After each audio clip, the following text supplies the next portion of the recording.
مال آقا جعفر. بیا. چیه برم ریختی؟ برش کن. بچگونه است دیگه، بخور ببینم. ما بزرگ شدم الان تو تمام مجلس‌ها برام بزرگانه میریدم. بس نکنین دیگه، بگی با نون بخور سیر میشی دیگه. تو هنوز بچه‌ای. هر وقت 16 سال رد کردی موقع بزرگانه میریزن. بگی دیگه. فقط با نون بخورید سیر شیدا. جواد آقا ما هیکلا ندی آقا بیشتر نمیشون کمتر نیستم. پسر خوب، هر وقت تو هم سیبیلات در آمد اون موقع برات غذای بزرگانه میارم. بخور غذاته. اصلا همین الان تلویزیون جمع میشه میره تو انبار. آقا بحث نکنید، غذا رو من آوردم، من تشخیص میدم کی چقدر بخوره. بخور.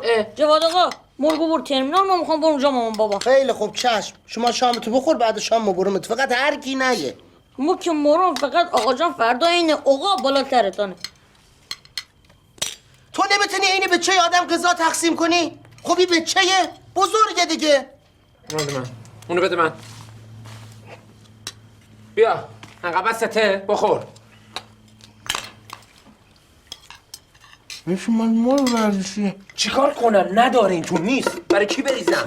فرید 2 تا قاشق بریزم به جعفر درست میشه. ازم مال قاشق تو ظرف مون نکن، خدا میریزم. بیا بفرمایید. گوش بفرمایید. این که گوش نداره. میره دیگه، بخور دیگه.